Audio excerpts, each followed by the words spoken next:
1 साल तक इस देश का अन्नदाता सड़कों पर बैठा रहा, आपने उसको दुश्मन देश के नागरिक की तरह ट्रीट किया। 750 किसानों की शहादत ले ली। बताइए, इस पे देश को शर्मिंदा होना चाहिए कि नहीं होना चाहिए? दिन रात हिंदू मुसलमान की चर्चा टीवी चैनलों पे, भाई को भाई से लड़ाने की कोशिश, एक दूसरे को बांटने की कोशिश, बांटो और राज करो की नीति पर हिंदुस्तान चलेगा। अगर बांटो और राज करो की नीति पर हिंदुस्तान चलेगा तो हम तरक्की और विकास के रास्ते पर तो नहीं जा सकते। अंग्रेजों की नीति जरूर इस देश में लागू हो रही है। 45 वर्षों में बेरोजगारी का स्तर उच्चतम स्तर पर पहुंच गया है मोदी जी के राज में। 103वें नंबर पर हम भुखमरी में आ गए, बांग्लादेश से भी पीछे चले गए। कि मौजूदा जो सरकार है, जिसके प्रधानमंत्री आदरणीय नरेंद्र मोदी जी कह रहे हैं 8 साल में हमने ऐसा कोई काम नहीं किया जिससे आपको शर्मिंदा होना पड़े। आपने रेल बेच दिया, आपने सेल बेच दिया, आपने कोल बेच दिया, आपने LIC बेच दी, आपने बैंक बेच दिया, आपने BPCL बेच दिया। आप पूरा हिंदुस्तान बेचने की तैयारी कर रहे हैं। मुझे इस बात की भी प्रसन्नता है कि राज्यसभा में सरकार से जिन मुद्दों पर लड़ना पड़ता है, उसमें मनोज भाई और हम जैसे लोग जब वहां पर संघर्ष कर रहे होते हैं तो कुछ आवाजों की कमी महसूस होती है। उस आवाज को जयंत चौधरी जी पूरा करेंगे। और जिस प्रकार की चिंता अभी मनोज झा जी यहां पर व्यक्त कर रहे थे, मुझे लगता है कि अगला आंदोलन भारतीय जनता पार्टी का सुभाषनी अली जी के खिलाफ होने वाला है कि अपना नाम बदलो, सुभाषनी के साथ अली कैसे। हम इस अमित के साथ हो सकता है उसके लिए बाद में अगला आंदोलन चले। आदरणीय त्रिलोकी त्यागी जी और कनौजिया साहब जो इस कार्यक्रम का संचालन कर रहे हैं, हमारे बहुत सारे माननीय विधायक उत्तर प्रदेश सरकार के, उत्तर प्रदेश की विधानसभा के यहाँ पर बैठे हैं, और आप सभी गणमान्य व्यक्तियों का मैं हृदय से अभिनंदन स्वागत करता हूँ।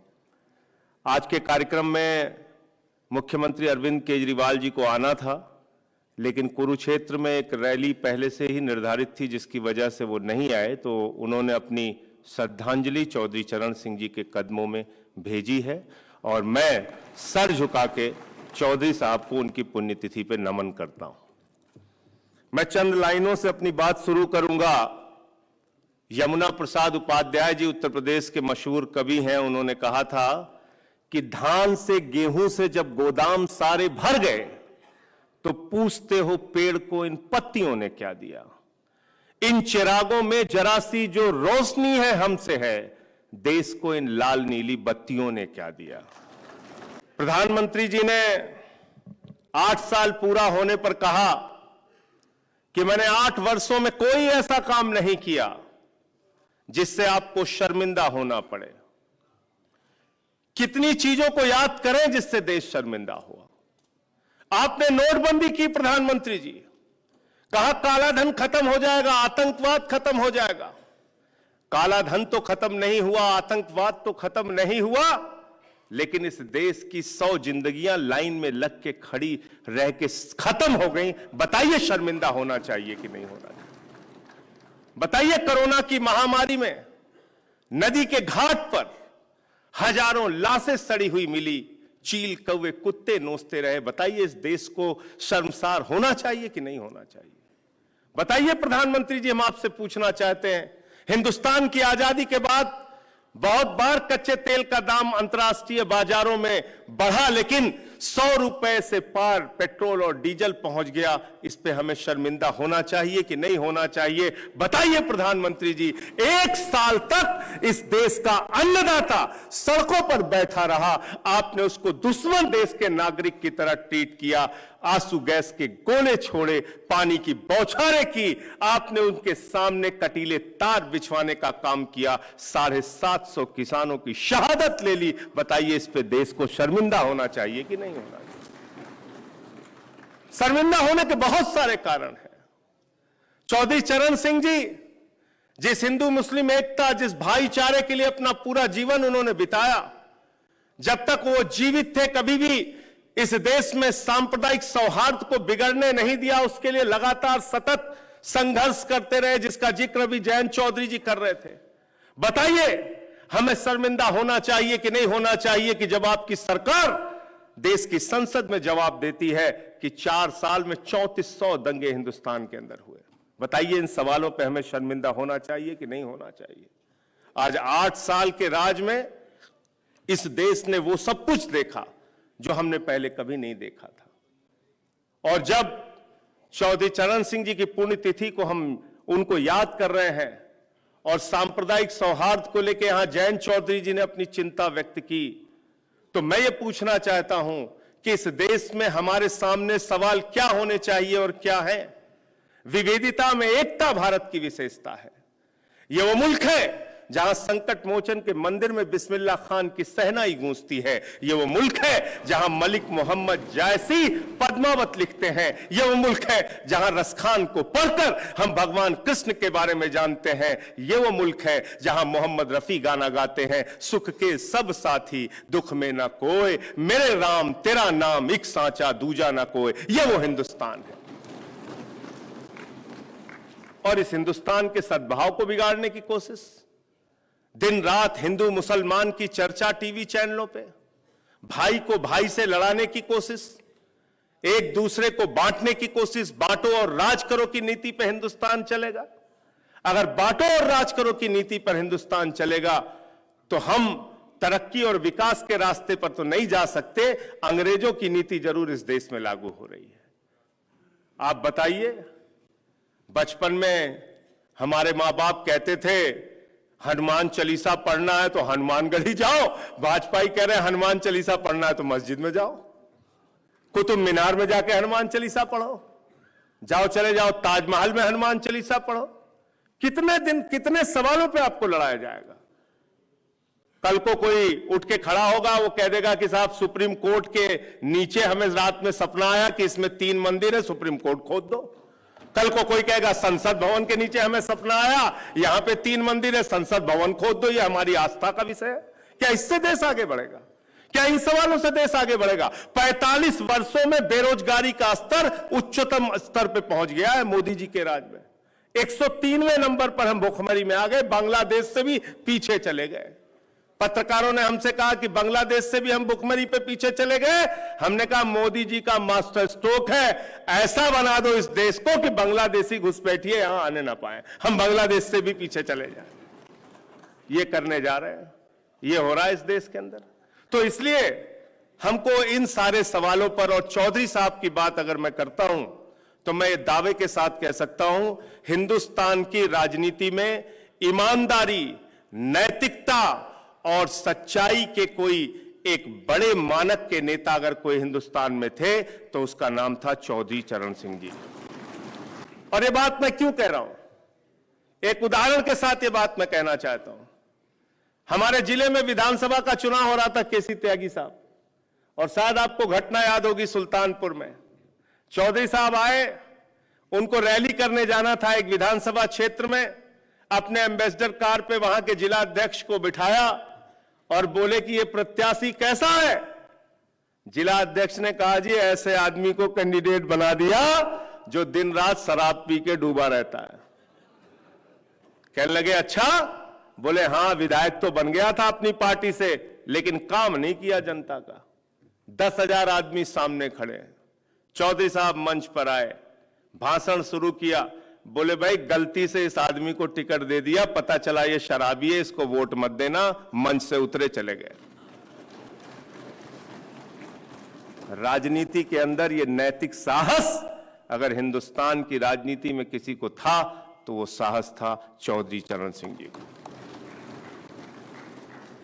और बात हो रही है सामाजिक न्याय की, जातीय जनगणना की। आप मुझे बताइए, जैसे बिल्कुल ठीक कहा मनोज झा जी ने, अगर हमें यह जानने का हक है कि कहां शिवलिंग था, कहां नहीं था, अगर हमें यह जानने का हक है कि कुतुब मीनार में नीचे मंदिर था कि नहीं था, वो तेजो महल था कि ताजमहल था, अगर ये सारी बातें जानने का हक है तो हिंदुस्तान में पैदा हुए हर इंसान को यह जानने का हक क्यों नहीं है कि वो किस जाति का है, जिसके आधार पर उसको आरक्षण में मिल सके। जाति के आधार पर आरक्षण मिलता है, लेकिन उसकी संख्या नहीं पता चलनी चाहिए। और विरोध क्यों हो रहा है? मंडल कमीशन के समय में भी ठीक कहा सुभाषनी अली जी ने, जब मंडल आया था तो भाजपाई कमंडल लेके निकल गए थे पूरे देश में, और इन्होंने सरकार गिरा दी थी। सरकार उस वक्त की स्वर्गीय विश्वनाथ प्रताप सिंह जी की सरकार को उन्होंने गिरा दिया था, समर्थन वापस ले लिया था, मंडल का विरोध किया था। और मंडल का विरोध किस मानसिकता से है? आदरणीय योगेंद्र यादव जी यहां नहीं है, वो कह रहे हैं दो तरह की सत्ता, एक सत्ता दिल्ली में बैठती है, एक सत्ता 5000 साल पुरानी है। नहीं, हिंदुस्तान में दो सत्ता है, एक सत्ता दिल्ली में बैठती है, एक सत्ता नागपुर में बैठती है, और नागपुर की सत्ता 94 साल पुरानी सत्ता है। कितने साल पुरानी? 94 साल पुरानी।